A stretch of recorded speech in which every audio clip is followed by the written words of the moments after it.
Depuis quelques années déjà, plusieurs villes souhaitent améliorer leur accessibilité. Poitiers, se situant à la 5e place des villes les plus accessibles, Catherine espère ne pas rencontrer trop d'obstacles lors de ce déplacement. Se déplacer où l'on veut, quand on veut et comme on le souhaite, voilà une belle définition de la mobilité.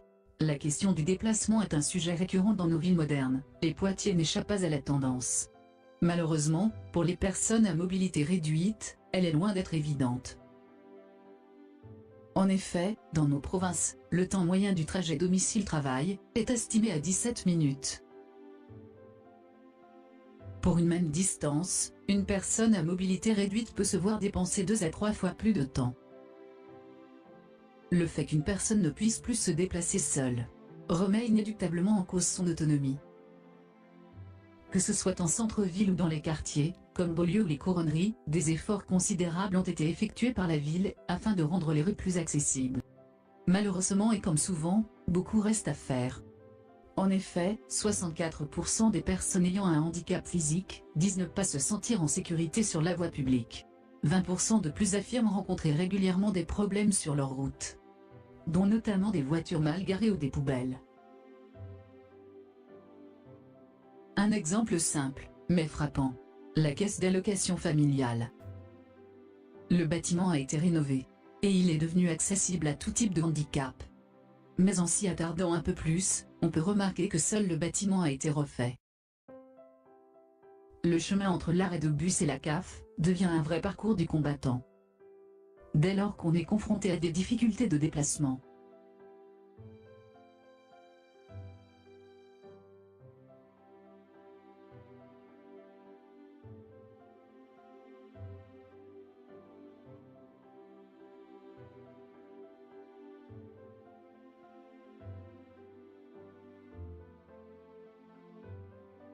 Et ceci n'a qu'une partie infime des déplacements de la vie courante.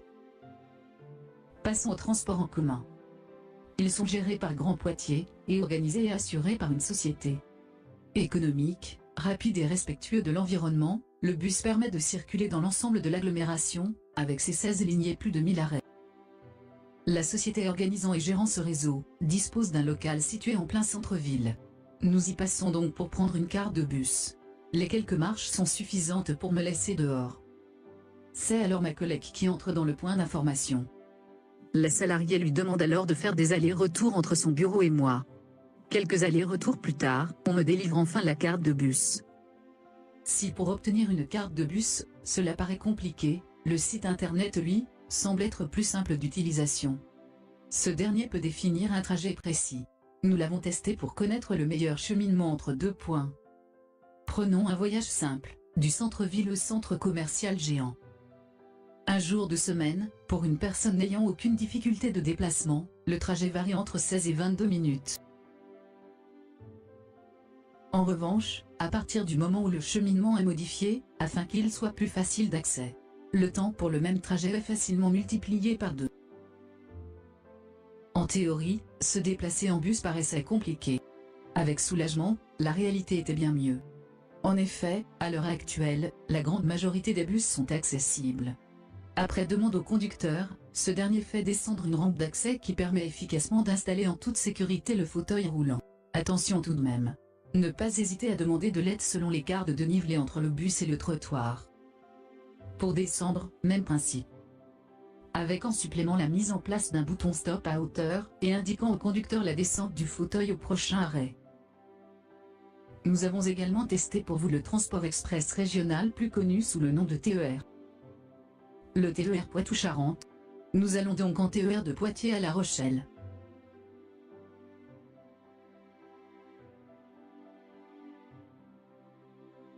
À l'aller, le train est de plein pied.